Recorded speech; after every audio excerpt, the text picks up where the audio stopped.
Hi guys, இப்போ நாங்கள் என்ன ஆர்டர் பண்ணியிருக்கோம் பார்த்தீங்கன்னா ஃப்ரிட்ஜ் கவர் ஆர்டர் பண்ணியிருக்கோம். இதோட ரேட் பார்த்தீங்கன்னா 121.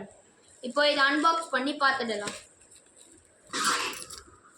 இது என்னது? இப்போ பார்த்தீங்கன்னா உள்ளே இப்படி தான் கொடுத்துருக்காங்க. இப்போ நம்ம ஃபஸ்ட்டு என்ன பார்க்க போகிறோன்னா இந்த கிளாஸில் போடுற கவர் தான். இது வந்து எதுக்கு போடுறாங்கன்னா, இப்போ ஸ்க்ராட்ச் கிளாஸில் என்னாச்சும் பட்டுச்சுன்னு வச்சுக்கோங்க, அது ஸ்க்ராட்ச் இல்லாமல் இருக்கிறது போடுறாங்க. நெக்ஸ்ட்டு நம்ம வந்து பார்த்துக்கலாம்.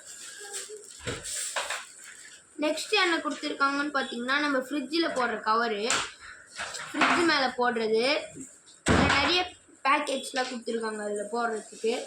அப்புறம் வந்து இதில் அதை ஒட்டி வைக்க கொடுத்துருக்கு. இது வந்து பார்த்தீங்கன்னா ஒட்டி வச்சது கிடையாது, ஃப்ரிட்ஜு ஹேண்டு. இந்த ஃப்ரிட்ஜு ஹேண்டில் இதை போட்டு இதை பிடிப்பாங்க. மற்றபடி பார்த்தீங்கன்னா வேறு எதுவும் இல்லை. ஓகே காய்ஸ், இதில் வந்து நம்ம பார்த்தீங்கன்னா இப்போ நம்ம ஏதாச்சும் திங்ஸ் வச்சுக்கலாம். இப்போ நம்ம ஏதாச்சும் திங்ஸ் வச்சுக்கலாம், சிசர்ஸ், நைஃப் அது மாதிரி வச்சுக்கலாம். இந்த பக்கமும் அது மாதிரி கொடுத்துருக்காங்க, நம்ம ரெண்டு பக்கமும் வச்சுக்கலாம் காய்ஸ். இதோட இந்த வீடியோ முடியுது காய்ஸ். பாய் காய்ஸ், நெக்ஸ்ட் வீடியோவில் பார்க்கலாம்.